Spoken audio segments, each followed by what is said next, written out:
The 2-1. Scott to right. Tatis backpedals. He's underneath it, makes the catch. Velasquez tags. Here's the throw. Offline. Royals win. McLaughlin. The Royals getting a walk-off win yesterday in Kansas City to avoid a 3-game sweep at the hands of the San Diego Padres. Well, more on that coming up here on the Sports Ticket on Katy Country 94.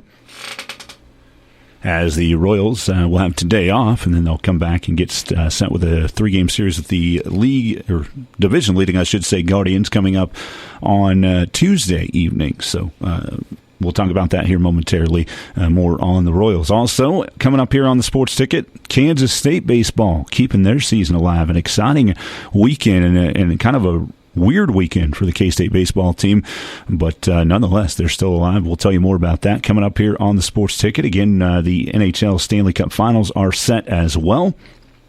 And the French Open continues on. The WNBA is in the news for maybe the wrong reasons, and, wrong or right, they're definitely getting publicity. And also, we'll give you an update on the Women's College World Series as the semifinals actually start today in Oklahoma City. So, a lot going on right now. It's all over the place with different sports that are taking place at the collegiate and professional level. We didn't even mention the NBA Finals because nothing's happening until Thursday for that. So it's kind of a downtime right now as both the Celtics and Mavericks got their series over fairly quickly in the Eastern and Western Conference Finals, respectively, and so they kind of just wait until June 6th is when the date is to start the NBA Finals. Not before, not after. That was the set date, and too bad if you didn't go 7 games with your conference finals. You got to sit around and wait to start the NBA Finals. I'm not a big fan of that, but I guess it is what it is, right? Got to keep those TV executives happy and keep the money coming in on the TV contracts. That's absolutely the only reason that is starting on June 6th and not a moment before that, because that's what's scheduled, and that's how TV wants it to be. So that's where we're at with the NBA Finals. Again, kind of a lull and a dead time here in the NBA until the Mavericks and Celtics will play Game 1 in Boston on Thursday. So that's all coming up here on the Sports Ticket. Also, before we get to all that, we do want to point out a few local notes of things that have happened over the weekend. The Kansas Volleyball Association held their annual All-Star match Saturday night at Washburn's Lee Arena in Topeka. Miley Brown of Beloit played on the red team. Cameron Hutchinson of Smith Center was on the blue team. The red ended up winning the match 4-1 in the end. They play 5 sets no matter what, whether they needed to have a tiebreak or not. And the 5th set just goes to 15. And so the red won 4-1 in the 5-set match.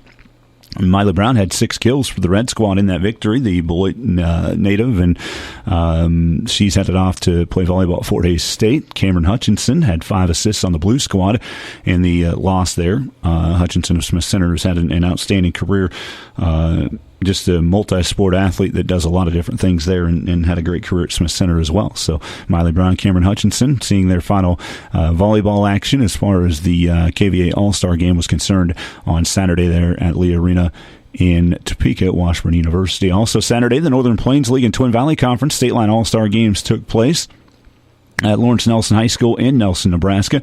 And in the contest, the NPL from Kansas winning 46-36 in the girls game. And then in the boys game, the Twin Valley Conference picked up a 75-57 win.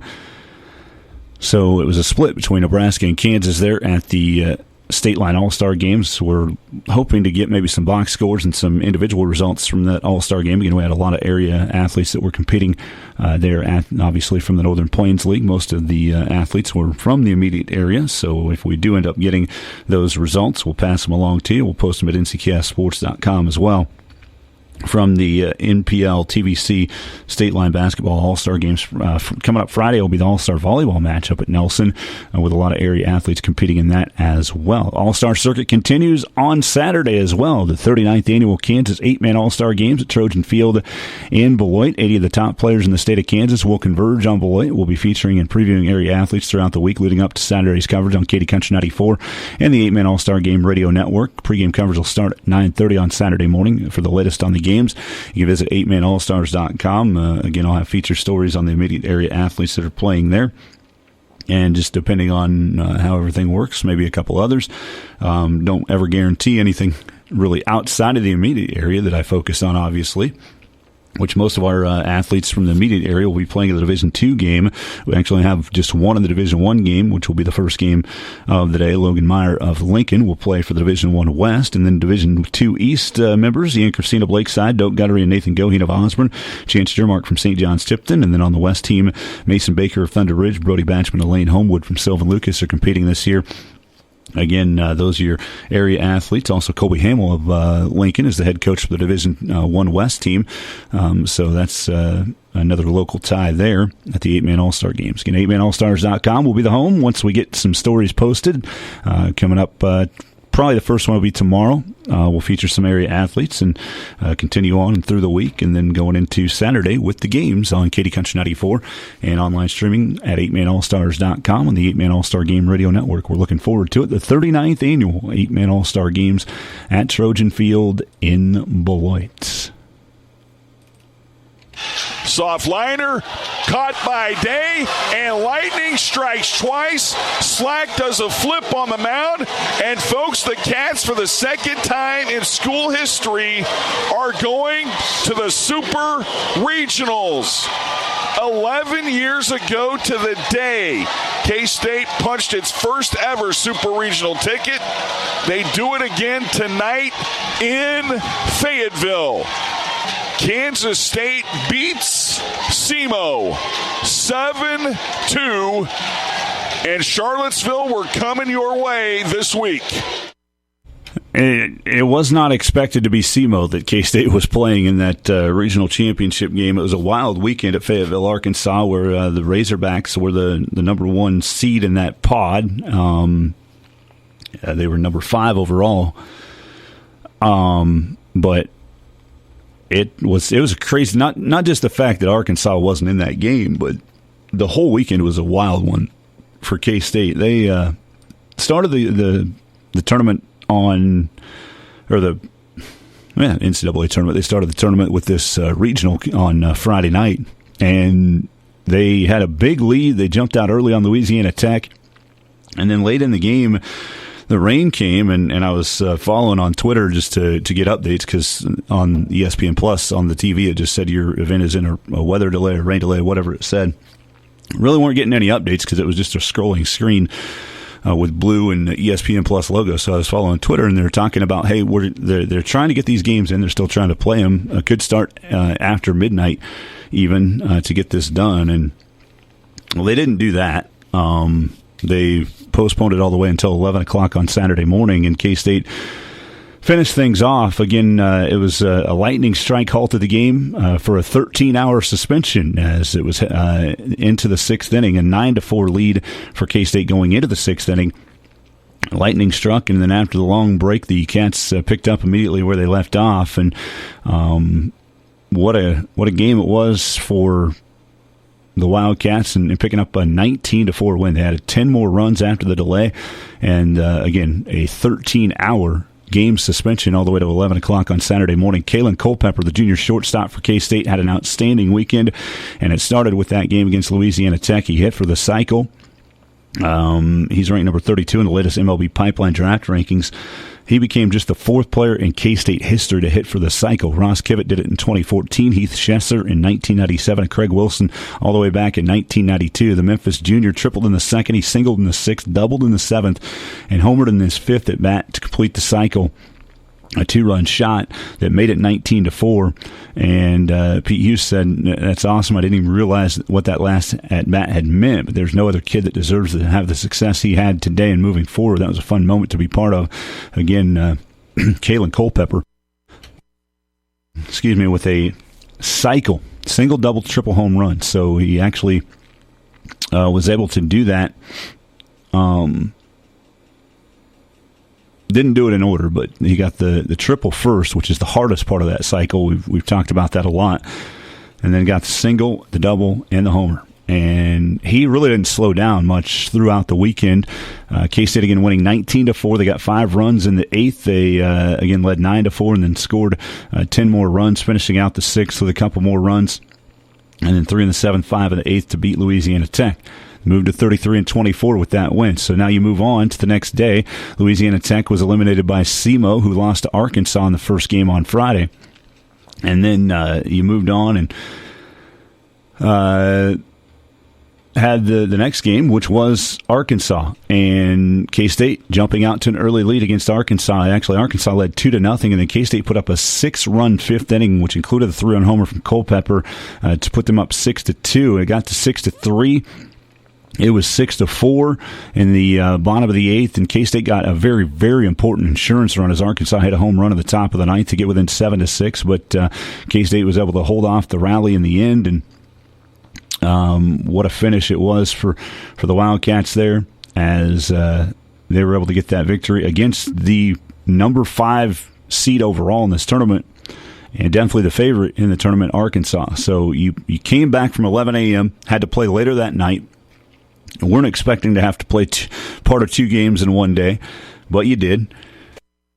And the Cats, obviously picked up a very, very important win. The stat was that 81% of the time, I think it was 81%, I don't have that right in front of me, but I was watching the broadcast yesterday, and I believe they said 81% of the time the team that wins the first 2 games of the regional advances to the super regional. So K-State put themselves in the best position possible by winning their first 2 games, beat Arkansas, and then comes Sunday afternoon when Arkansas gets upset by SEMO. SEMO gets a win over Arkansas to move into basically the regional championship, and Arkansas is done. As the 5 seed, they went 1-2. They're out of the tournament Sunday afternoon, and all K-State has to do is beat the number 2 seed, or the number 4 seed actually, which was SEMO. 3 and 4 seeds make it to the championship basically. K-State needed to win one of what could have been 2 games, and they didn't. They made sure it didn't go to 2 games. They got out early in this game against SEMO on Sunday evening. Scored 4 in the second, 3 more in the third. They were up 7-0 after 3, and that was really all they needed. They won 7-2 in the end. SEMO put together maybe a couple spots where they would try to get a rally going, but they were denied each time, and again, K-State ends up with the win, and they're off to the Super Regionals. What an interesting and crazy weekend it was. Just some of the nuggets about the weekend. K-State outscored their opponents 33-12 to win their regional. Obviously the 19-4 first game against Louisiana Tech obviously was a big help in that, and getting that victory in the first game on Friday and then going into Saturday morning. But they also had 7-6 again against Arkansas, and then the 7-2 win against SEMO yesterday. So K-State had a great a weekend at the plate. This is a team that typically, just based on, and I'm not going to act like I've watched K-State baseball all year. I've been paying attention to them and following them and seeing, scores and how the record played out. I honestly didn't think they'd make the NCAA tournament at 32-24, but hey, some of the teams that did make the NCAA tournament, you understand why they were invited and part of the field in the end. And obviously they proved themselves there in Fayetteville over the weekend. Again, outscoring their opposition 33-12. And shortstop Kalen Culpepper, who we said had an outstanding weekend, just to put a bow on that, he was named the regional MVP. In 3 games at the plate, he went 7 of 12, 2 homers, 7 RBI. He hit for the cycle again against Louisiana Tech, as we mentioned. And again, for just the second time in school history, K-State is headed off to the Super Regionals in the NCAA baseball tournament. And again, they had to earn it. It's a team that likes to scratch together runs and bunt and move guys over, playing kind of small ball at times, but they prove that they can win in different ways. Again, Culpepper with a couple homers, 7 RBI. Yesterday's game, they really didn't do any of that. They had just single after single after single after single that was lining up runs for them in the first 3 innings, the second and third, when they had 4 in the second, 3 in the third, and it just kept doing what they could do with just stringing together hits. It wasn't anything overly special that K-State did yesterday. They were just consistent and got the hits and ended up with that 7-2 win in the end. Interestingly enough, in that game against Arkansas, they were out hit 13-5, but they had the big plays against Arkansas. And then again, in the game against SEMO, they won 7-2, ended up with 12 hits to 7 for SEMO. So they were able to put the ball into play and get hits against SEMO. They didn't necessarily do that consistently against Arkansas, but they did enough to get the win. And they go 3-0. They're now 35-24 heading into the Super Regional. And one of the things you're going to look at when you look at this Super Regional, which, by the way, they'll be playing Virginia in Charlottesville. I want to pull up the it's kind of difficult sometimes to understand where everything's at on the NCAA website, but I do want to pull up the tournament bracket here and tell you a little bit about what's next now for K-State, as they will take on the Geico can help when you're locked out with their great. They will take on Virginia in the Super Regional coming up. So the Wildcats, that'll be in Charlottesville, starting either the 7th or 8th of June. So that'll be either Friday or Saturday. It just kind of depends on how everything else plays out and where everybody ends up here in the bracket. But we're looking. Here we go. I'll pull up the full bracket here and tell you where everybody's at. Super Regionals are not fully set. There are still some games that need to be finished off here in certain regionals, but K-State does know that they will take on Virginia in a Super Regional in Charlottesville. Virginia is 44-15. They're the number 12 overall seed. K-State, a 3 seed, will have to go on the road here for the Super Regional, as they did for the Regional, and so they will take on Virginia later this week. West Virginia from the Big 12 is also advanced, as they won the Tucson Regional there at Arizona.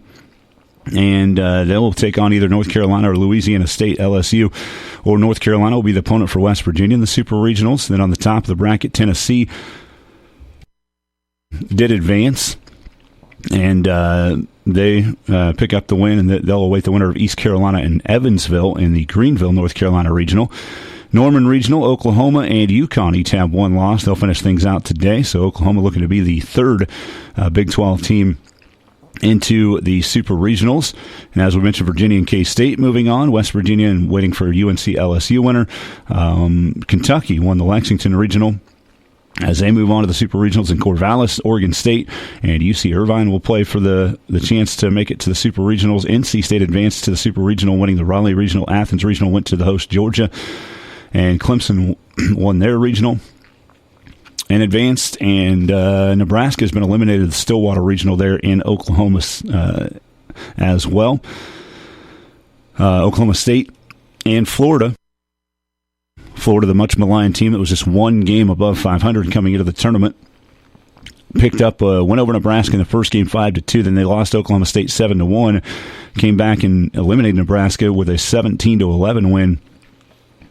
Which was yesterday, and then Florida came back and won over Oklahoma State 5-2 to force a deciding game at 2:00 this afternoon between Florida and Oklahoma State and Stillwater. So we were obviously talking about Florida and how they got into the tournament, and weren't a huge fan of them being in the tournament. And like Wade said, just because they might make a run here doesn't really justify that they earn their spot in the tournament. They have definitely done their job now that they've gotten into the tournament and put themselves in a position to possibly advance into the Super Regionals, but Oklahoma State looking to get a win there. So Oklahoma and Oklahoma State each have a chance to make it to the Super Regionals, and if that would happen, that would be 4 Big 12 teams that would make it to the Supers, and that'd be a heck of a feat.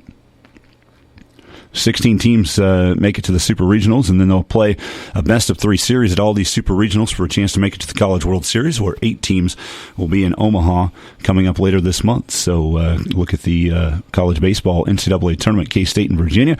K-State obviously at 35-24, Virginia at 44-15. K-State will be an underdog. There's no question. They're going to Charlottesville. They'll be on the road in this Super Regional, but in the end, they were an underdog going to Fayetteville, Arkansas as well. So it'll be interesting to see if they can keep this little streak they've got going and get themselves to Omaha for the first time in school history.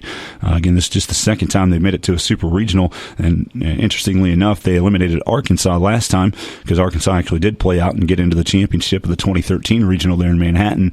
And K-State ended up winning. They went to Corvallis to take on Oregon State, if I recall correctly. They won the first game, and then Oregon State won the next 2 and moved on to the College World Series. Oregon State with obviously a great pedigree and a great baseball tradition with 3 national championships, and they'll try to get to the Super Regionals again today against UC Irvine, where they have not lost yet. It's just kind of the way this one played out. It did get suspended with Oregon State leading 6-4, and they'll pick that back up today. So But again, just kind of looking back, the only other time K-State's been in a super regional, they did go to Corvallis and ended up losing that in 3 games and did not make the College World Series. So again, looking for their first ever trip to Omaha. They beefed up their non-con schedule to make it look a little bit better, to give themselves a bigger challenge throughout the season. They lost more games because of it, but probably more battle-tested because of it as well going into this postseason, and they've made it to the Super Regional again for just the second time in program history. K-State and Virginia will start either Friday or Saturday in Charlottesville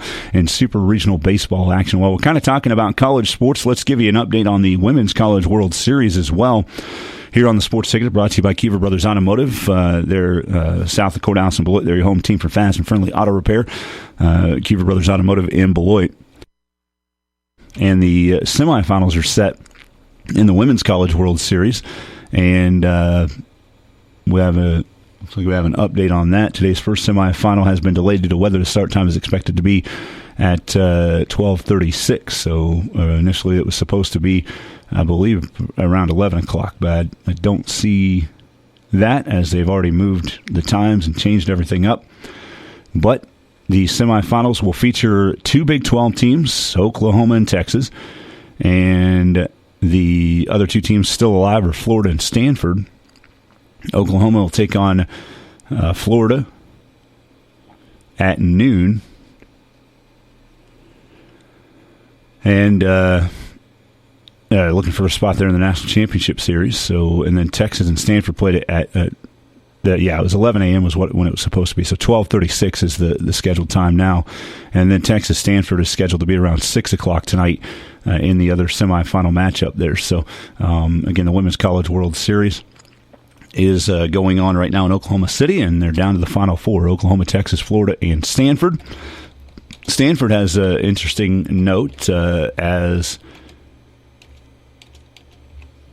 their pitcher is Najari Kennedy from Topeka, and she has had an outstanding year. She did have a bit of an injury, but she still pitched a gem for Stanford. She struck out 8, went the distance. Cardinal defeated UCLA 3-1 last night to reach the Women's College World Series semifinals and eliminate the Bruins, as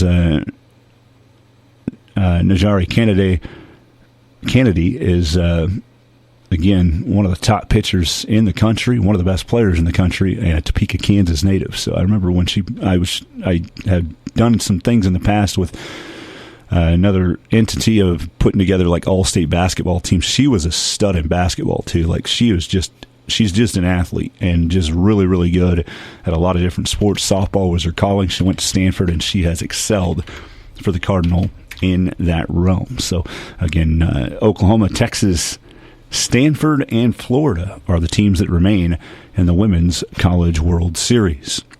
We'll take a break. When we come back, we'll update you on the Royals and continue on with the Sports Ticket, brought to you by Kiever Brothers Automotive in Beloit. Extended warranties on vehicles have become a very popular thing. You may have bought one, but what do you do to take advantage of the benefits when you need them? Kiever Brothers Automotive in Beloit works with most all warranty contracts, and we can be your advocate when you need repairs. Just bring us your car, your concerns, and a copy of the warranty contract, and we take care of the rest. Let our fast, friendly service help you get the most out of your extended warranty contract. Find Kiever Brothers Automotive just south of the courthouse in Beloit or on the web at KieverBrothers.com.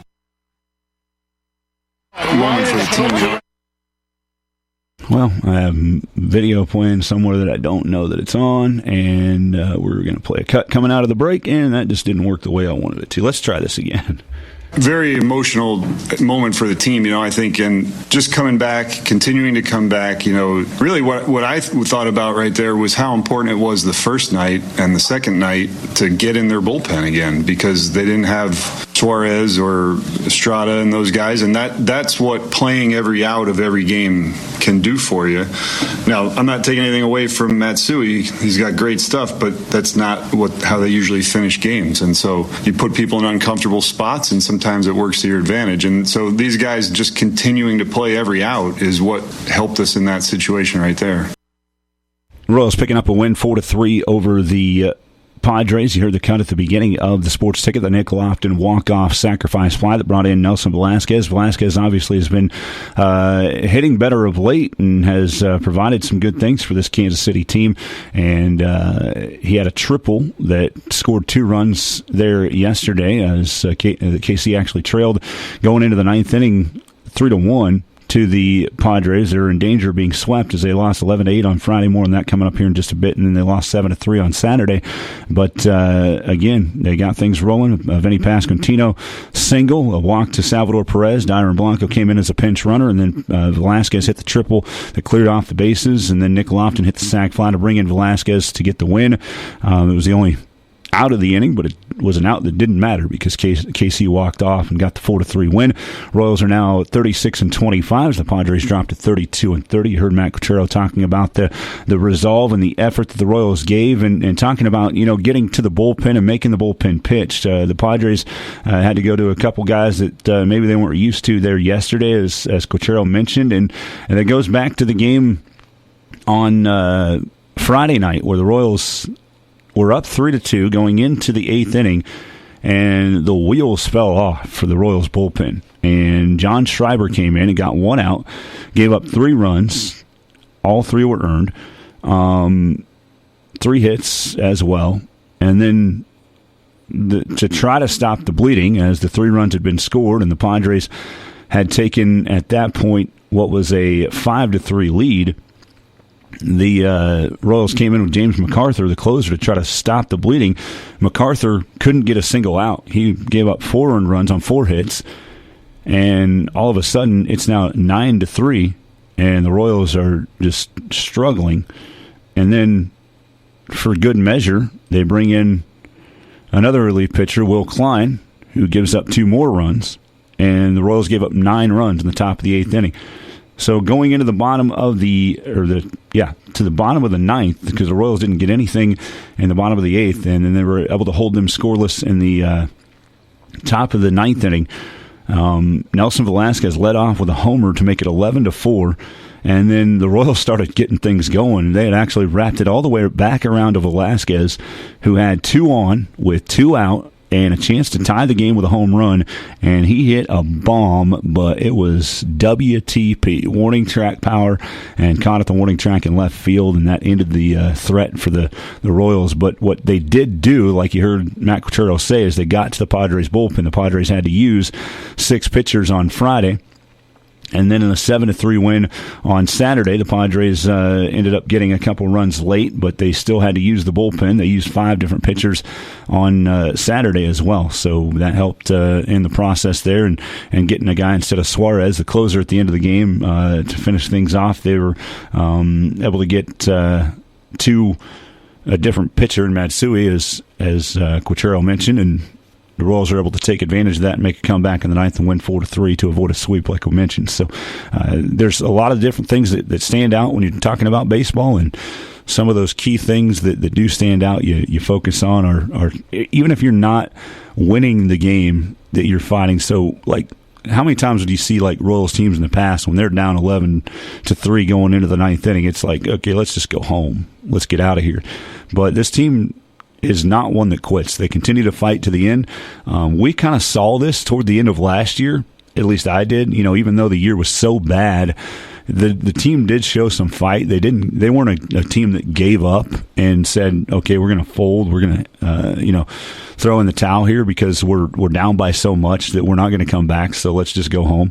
You could tell that team had something inside themselves that said, we're not just going to go out here without fighting.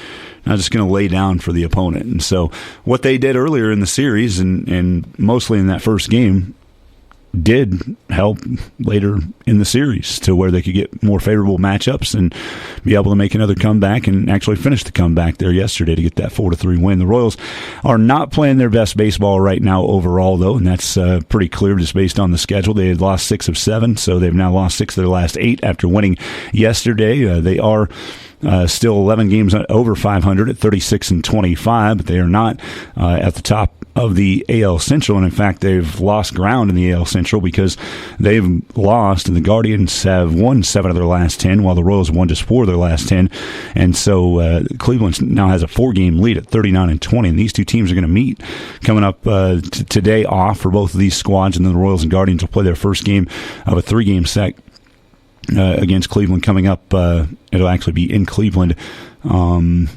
up tomorrow night. Will be the first game. So they've got 3 against Cleveland here on this round. And I was talking about this a couple weeks back.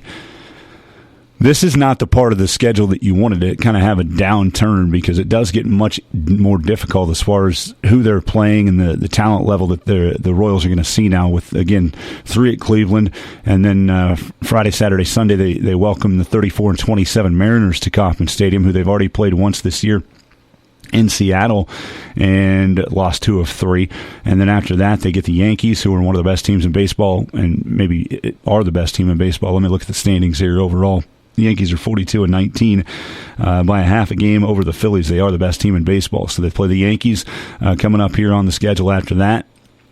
And again, then the Yankees, Mariners-Yankees are at home, and then they go to the Dodgers, who are 38-23 after that, before they get ready to come back and take on, or they'll take on Oakland on the road. So they might get a little reprieve there on June 18th. But these next, let's see, 13 games that the Royals have are against very, very solid competition, with some of those on the road, some at home. We have 6 on the road, 7 at home, if you're looking at the schedule for the Royals. So, again, this losing 6 out of 7 didn't come at a real great time for the Royals. If you kind of look at their schedule, and one of the things that we had said about this team throughout the early part of this season is they've done a real nice job of beating the teams that they should beat, and that didn't necessarily happen. I'm not saying San Diego's not good. They're 32-30. It's not like they have a losing record. Minnesota actually had started getting on a hot streak, and they're now 33-26, so the Twins may be a little bit better than what we anticipated going into that series in Minnesota. But the Royals, again, have lost 6 of 8, so they're looking to get back on track, and they'll have to do it against the AL Central leading Guardians, again, who are 39-20, starting that 3-game series on Tuesday in Cleveland. So that wraps up our baseball talk as well, as the Royals look to get things going. Real quick, though, before I fully wrap up baseball talk, to start the week, we will tell you the Yankees are up 3 games on the Orioles. The Yankees 42-19 in the AL East. AL West, the Mariners are in first place at 34-27. Only team with a winning record. The Rangers are 29-30, 4 games back. The Royals are 2 games ahead of the Twins right now, by the way, in the AL Central for that second place spot at 36-25. National League, Phillies are 41-19, as I mentioned, 6.5 games ahead of the Braves in second place. The Brewers are 7 games up, 36-23 in the NL Central. The only winning team in the NL Central is the Cardinals, are 28-29 in second place, and the Dodgers at 38-23 have a 6.5 game lead on the Padres, who are 32-30 in the AL or the NL West. Credit to their 2 out of 3 wins against Kansas City, as the Padres are 2 games above 500. So let's look at where we sit as far as the Major League Baseball notes are concerned. Here's Sagan into the Marlin zone. Puck in deep. Bouchard, 8 seconds. Fires the puck around. Now a shot missed the net from Robertson as time winds down. Now the Edmonton Oilers are headed to the Stanley Cup Finals.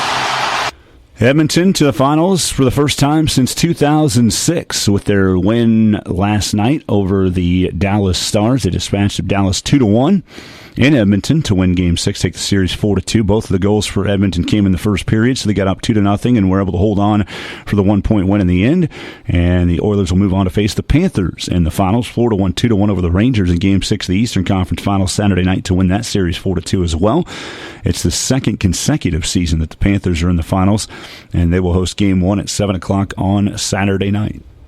Yes, I said Saturday night. It's a full week off for the Panthers, 6 days off for the Oilers as they get ready for the Stanley Cup Finals. Much like the NBA, there's a big delay. TV says, hey, we're starting on Saturday, June 8th, and not a moment sooner. So that's where you sit. And these two teams, just like the NBA, will have to take a little bit of time off. Had there been 7-game series in either one of these, it wouldn't have been as much a delay. There still would have been a bit of a delay, but as it is now, both of these teams are waiting until Saturday night to get back onto the ice in hockey. All right, French Open, we'll give you an update on that real quick in Grand Slam tennis. Round 4 Sunday, number 2, Jannik Sinner. Number 3, Carlos Alcaraz. Number 9, Stefanos Tsitsipas advanced on the men's side, as did number 10 seed Grigor Dimitrov.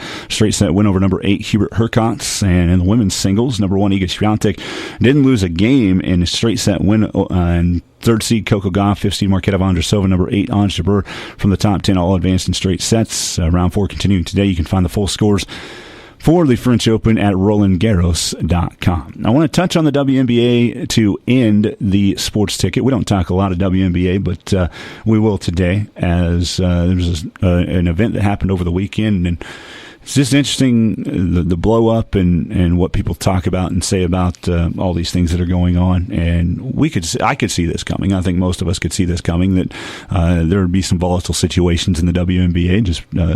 And we'll get to that here in a little bit. I'll expand upon it. But again, we're on the sports ticket brought to you by Kiever Brothers Automotive in Beloit. A couple other things I do want to get to before we end the show with some WNBA talk. It's still weird to say, right? The Vikings and Justin Jefferson have, according to sources, agreed on a 4-year, $140 million deal. As a star wide receiver, will get $110 million guaranteed, and it makes him the highest paid non-quarterback in NFL history. The deal negotiated by his agents WME Football includes $88.743 million due at signing. The Vikings announced Monday morning that Jefferson agreed to an extension that runs through the 2028 season. They did not disclose the financial terms on their end, but the research and reports and sources are saying, again, 4 years, $140 million, $110 guaranteed, and $88.7 plus at signing for Justin Jefferson. And there's already been rumblings, and I've seen headlines about Tyreek Hill wanting more money from the Dolphins, too. So anytime this is going to happen, Tyreek Hill, as long as he keeps producing like he has, is going to put himself back at the forefront wanting more money. And that's just the way it goes. And all of these contracts that you hear, the deal makes him the highest paid non-quarterback in NFL history. That won't stop. It doesn't account for inflation, obviously. At least, are you talking about inflation with guys making $110 million guaranteed? You are, really. So everything goes up, right? And the price of the contracts are going up for NFL players. The cost of living, obviously, has gone up. And so that's just kind of the trajectory that these kind of things always go on. When somebody is good, when somebody is great, when somebody is the best, or in some cases not even the best at their position, but their time is up to get that extension and that new deal. This is the highest paid contract for a quarterback in NFL history. Or this is the most money over the 4-year span in NFL history. They figure out some way to make it sound like it's the most money anybody's ever made. And Justin Jefferson is making bank. A 4-year, $140 million contract extension with the Vikings. So through 2028, Justin Jefferson with Minnesota.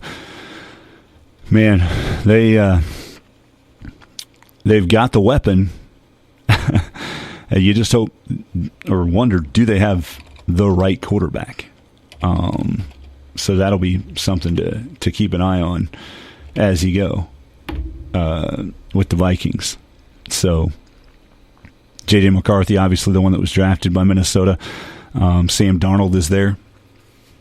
I don't know that Sam Darnold is the right quarterback to get the most out of Justin Jefferson, but we'll see. J.J. McCarthy could be that guy. I have never been sold on that, and I wasn't sold on the pick. And them kind of coveting McCarthy as much as they did. Again, maybe I'll be proven wrong. There are many people that weren't sold on C.J. Stroud, and he had an outstanding rookie season and has put himself as really the best in that class on the early returns that probably not a lot of people expected to see. So you got to let it play out, but the Vikings have extended Justin Jefferson through 2028. One other thing here, as we get closer to the Olympics, Simone Biles cruised to her 9th U.S. Gymnastics Championship. Used to be a time when she would find beauty in the blindness ahead of the Olympics, reveling in not knowing what she didn't know, but that was 8 years ago when she was still a teenager, is what the story says. So she's just been all focus here. Again, last time at the Olympics, you remember when she held out and didn't compete due to mental health reasons, and so she continues to dominate, though. Simone Biles cruising to her 9th U.S. Gymnastics Championship ahead of Olympic trials, which will still be taking place, and I would imagine that she'll be fine and should make the Olympic team. Simone Biles in women's gymnastics. All right. So, again, as I said, we'll finish the show talking a little bit of WNBA. And I'm kind of doing some of this off the cuff because it's interesting to when you see things happen and just reactions of people on social media. And I talked about this after Caitlin Clark's first game with the Indiana Fever. And it's like the comments on there were all about, oh, it's a grown woman's league. She's going to have to learn. She had 20 points in her debut, by the way. Yeah, she had double-digit turnovers. I get it. She struggled. She wasn't efficient with her shot. I get it. But one of the things that we said, and that a lot of people have said, that Caitlin Clark is going to come to the WNBA. She'll hit some roadblocks at times. It won't be all, sunshine and rainbows and all that stuff. She's going to have some games where she struggles, and she's going to have some games where veterans are going to push her around. But all the comments about this is a grown woman's league, I always thought, like, who's making the comments? Like, have y'all even watched the WNBA ever until Caitlin Clark became a part of it? Because there are a lot of people that haven't. And it's just, we're getting to the point where there's so much division within. It appears. I'm saying it appears that way because that's what we're being told and that's what we're being shown, right? That there's a lot of division in the WNBA right now, and some of the veterans in the league apparently don't understand what a meal ticket looks like and don't understand that their league is what it is right now because of Caitlin Clark. And it kind of came to a head over the weekend and boiled over a little bit in the game between the Fever and the Chicago Sky. Indiana Fever drafted Caitlin Clark. The Chicago Sky drafted 2 stars that could help them out in the future. Camila Cardoso from South Carolina actually made her official WNBA debut in that game on Saturday. And then Angel Reese, obviously, is a name that a lot of people have heard, tied in with Caitlin Clark with all the things that have gone on over the last 2 years in college basketball. So Cardoso and Reese are 2 names that are kind of synonymous and go together with Caitlin Clark just based on the time that they played in college and the time that Caitlin Clark helped blow up the women's basketball game into something bigger than it's ever been. On a grand scale here, this is the biggest that women's basketball has ever been. I don't think you can really make an argument from top to bottom of where we're at right now. And so the game between the Fever and the Sky happens on Saturday. And it's interesting because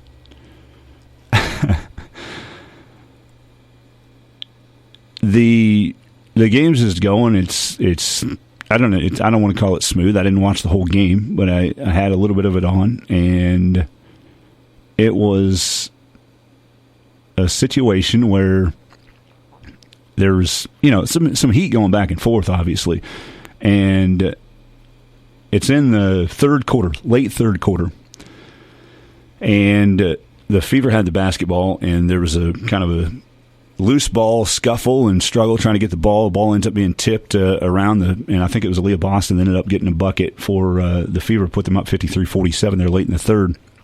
And during that play, Caitlin Clark is kind of on a box out. She's trying to get, there's a loose ball and she's trying to keep the area clear, and she does put a little bit of an elbow into the face of Kennedy Carter, whatever, for the Sky, and then the Fever get the bucket, and you can see Caitlin Clark say something to Kennedy Carter as they're coming up the floor, and then they're making all the moves, and you see the activity on the Sky end of the floor, and Carter ends up getting free and making a move, hits a jump shot, and cuts the lead back down to 53-49, and immediately after she hits that jump shot, she goes from behind as Aaliyah Boston's about to inbound the ball to Caitlin Clark on the as I'd be looking at around the right block, right? But Carter makes the jump shot and does not get back on defense. She's not even going to try to contest the inbound.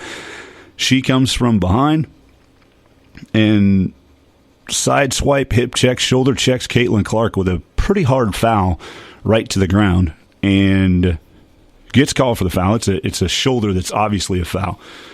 And Caitlin, it's an off-ball foul, so it's an automatic free throw, and the Fever ended up getting the ball because they had the ball anyway. Nothing else was enforced on this play other than an off-ball foul. If you've not seen this, it's all over Twitter. Just search Kennedy Carter or Caitlin Clark, whatever you want to do. Kennedy, by the way, is spelled Chennedy, Carter. And gives the shoulder to Caitlin Clark. It's pretty obvious. It's an off-the-ball foul. It's not a basketball player anywhere near it.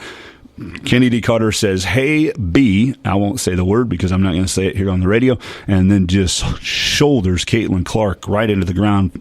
Just a blindside hit. Just uncalled for.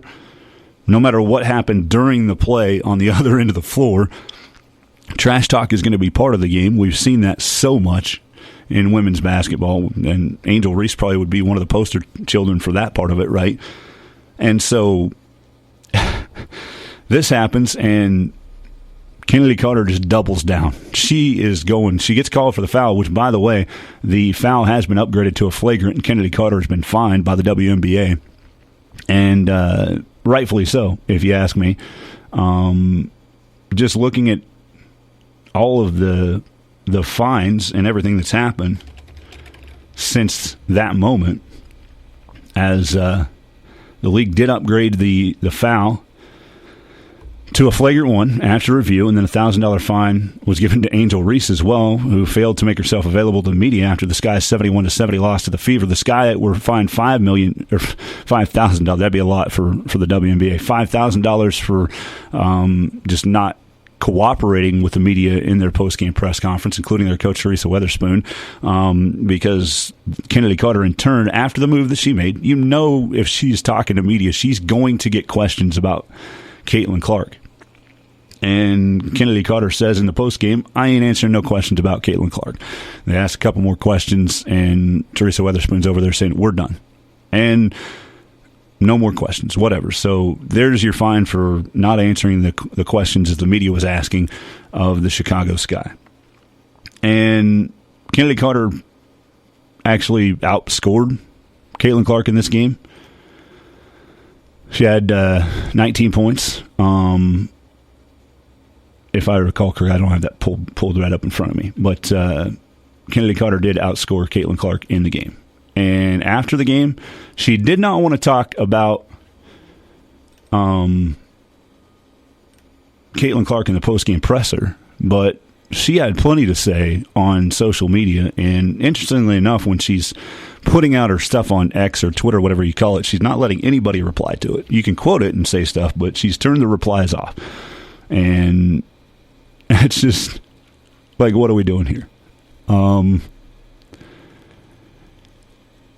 So, Kennedy Carter does all this. She's saying all this, and then says on Threads or on an Instagram, I don't even know where it was, but she's like, besides three-point shooting, what does Caitlin Clark even bring to the game, man? You're not paying attention to what Caitlin Clark is bringing to the game if you're saying that comment, because I, like many, many, many other people, and I actually do watch some WNBA. I don't watch a lot. I'm not going to sit here and act like I was watching every WNBA game that was out there.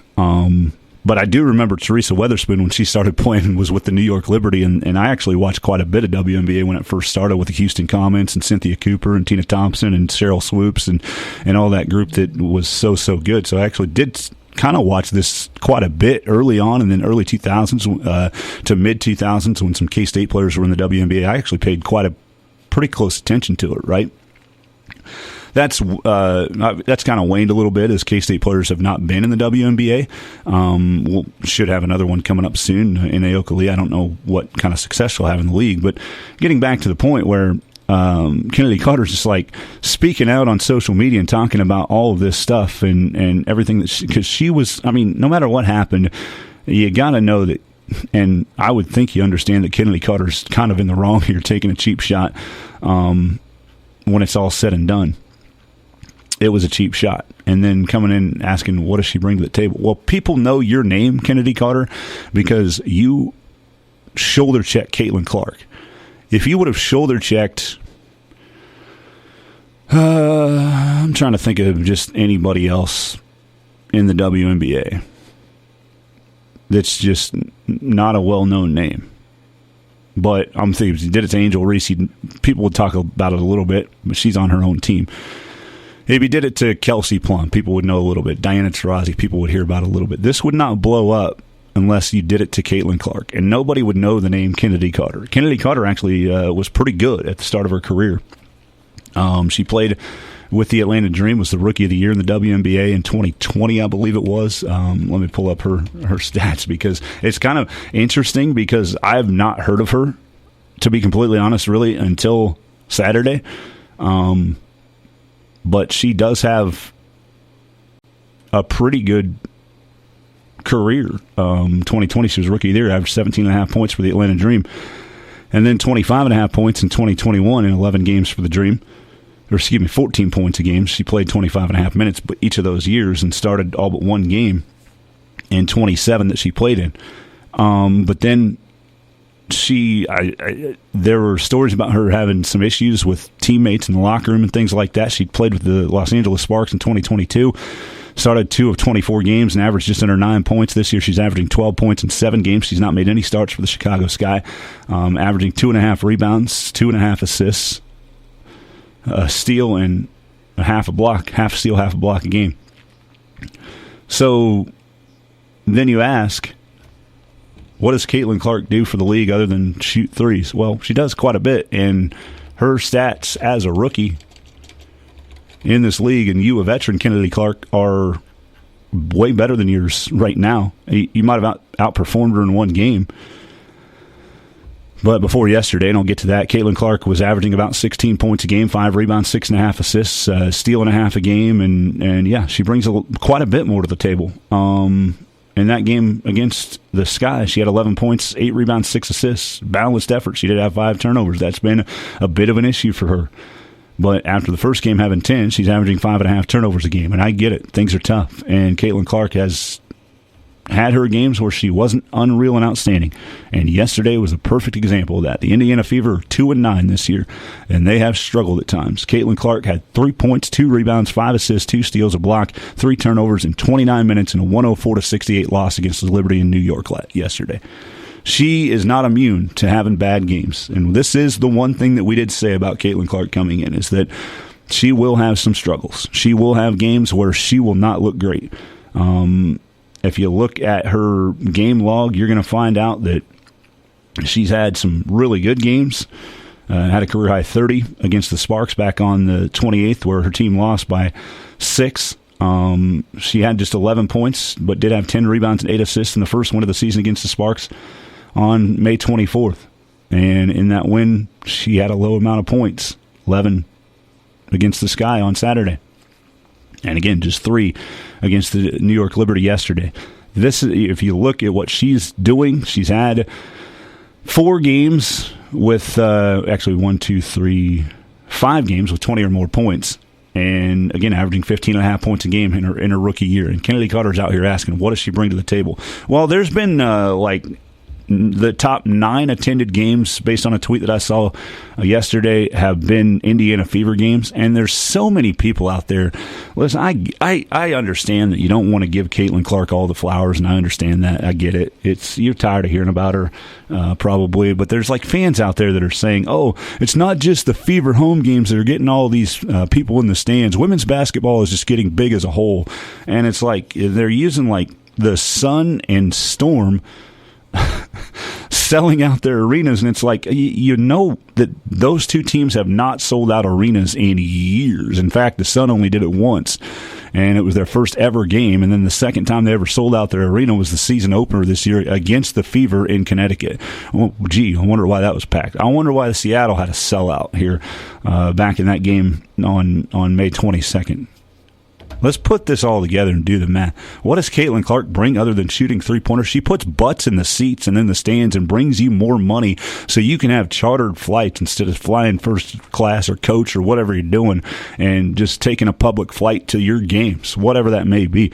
She's bringing that. She's bringing so much more to the league in revenue dollars, so many more eyes on the television or on the stream and looking at your product. And, Charles Barkley kind of went off on the Kennedy Carter situation and on the WNBA players, and he's like, hey, listen, stop being so petty. That's how he's putting it. He's like, men are petty. We do it. And, I think the NBA can afford to have those people that are petty, but he's like, the women, he's like, your product is on showcase for the first time in so long, and maybe ever. And really, I honestly don't think that the WNBA has been really talked about much since that first year it started. They talked about it a little bit in the Comets. The Comets won like every championship for 4 years, and I think the interest in it waned and got less and less each year that passed, and up until now. Nobody's talking about the Las Vegas Aces, who are without question the best team in the WNBA that have been the last 2 years. A'ja Wilson is without question the best player in the WNBA and has been for the last 3 or 4 years or so, and had just an outstanding career at South Carolina. One of the best players the women's game has ever seen. And there are tons and tons and tons of people, me not included, because I pay attention to the Las Vegas Aces, as I said before, because their head coach used to be an assistant coach with the Spurs. And so I followed her, and I've followed her career since then as a coach with the Aces, and have seen her win 2 championships in the 2 years that she's coached. And I know how good Las Vegas is, and I know how good their team is, and I know how good A'ja Wilson has always been, because I actually do follow and pay attention to women's basketball. But a lot of people don't. And I guarantee you, a lot of people until Saturday had no idea who Kennedy Carter was. So what does Caitlin Clark bring to the table, Kennedy Carter? Everybody in America now knows your name because you hip checked her or shoulder checked her on a flagrant foul that was deemed flagrant after the game, and you made a cheap shot. That's what Caitlin Clark brings to the table. People know your name because you did something to Caitlin Clark. If you did this to somebody else that was a lower level, maybe not even a starter, whoever it might be, even Kate Martin with the Las Vegas Aces, this would make its way around because she was a teammate of Caitlin Clark. But if you do that to her, I'd argue even Kelsey Plum wouldn't get this much credit, and you wouldn't be out and about and heard about so much like you are now. So what does she bring to the table? Well, people know who you are, and you've now gotten your 15 minutes of fame, Kennedy Carter. I tell you what, as a K-State fan who actually saw my team play Caitlin Clark 3 times over the last 2 years and actually watched every one of I watched most of those games. One of them was on a streaming service that was just kept going in and out at the tournament that they played in here this past season. But I was actually in attendance in the game in Manhattan 2 years ago. Watched from start to finish the game that K-State beat Iowa in Iowa City earlier in this past basketball season. And I have in my mind just a different thought about Caitlin Clark because I think she whines a lot. I think she's loud. I think she's, when things aren't going her way, she's not exactly gracious. And so I just never had like the complete love for Caitlin Clark that some people do, because I just saw it on the other side as an opponent and a competitor against her, and thought, she complains a lot for as good as she is and things like that are going through my mind. But that's just because they're playing K-State. And so I have like a different mindset. But I tell you right now, the way things are going in the WNBA, people are getting me to become, I'm not going to say an apologist because she doesn't need one, but a fan of Caitlin Clark because of the way they're treating her. And I'm 100% with Charles Barkley on this.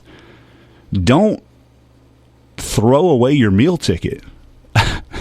Why are you... I totally understand the whole, we got to make it tough for her in this league. But do that within the confines of the actual game. If she says something to you after a shot's made and you don't like it, make the shot, stare her down, go to the other end of the floor, or get on her on defense on the inbound. You don't shoulder check her and do something that's outside of the game just to make a point, because you're not making any point. Caitlin Clark's not going to slow down. I guess she had a bad game yesterday, but she's not going to... That one moment from Kennedy Carter, who nobody will even remember later this season likely because she's not a starter for the Chicago Sky, and people are talking about Cardosa and Angel Reese with that team, the 2 rookies.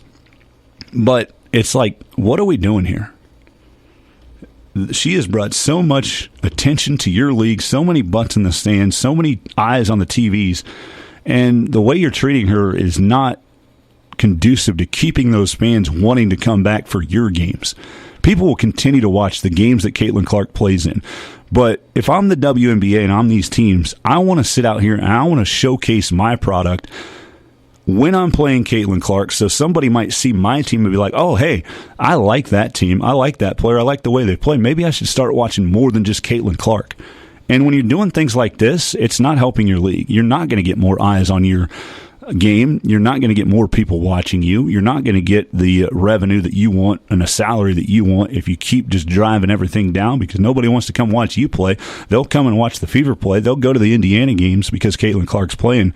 They have no business and want to come see you if you're being petty and doing things like this against Caitlin Clark when you have the opportunity while you're playing her to showcase what you've got. And it's on the wrong end of it. And I know a lot of people probably don't even care about this conversation, but this is a hot thing over the weekend that was getting a lot of play nationally. It was all over social media, everybody talking about it, and everybody's got their opinion about the WNBA, and most of the people have not even watched until this year. People don't even know who A'ja Wilson is. If you don't know who A'ja Wilson is, you definitely don't know anything about the WNBA. I'm just saying that. And you, right, wrong, or otherwise, listen, this happens all the time. People get in and people come in as a fan of an entity or a team or whatever that might be, an institution, when things are going right and when it's hot, and you have the bandwagon fans that will strike while that iron's hot. But those bandwagon fans will leave if you don't do the right things to keep that at the forefront, to keep your league and your product in everybody's mind.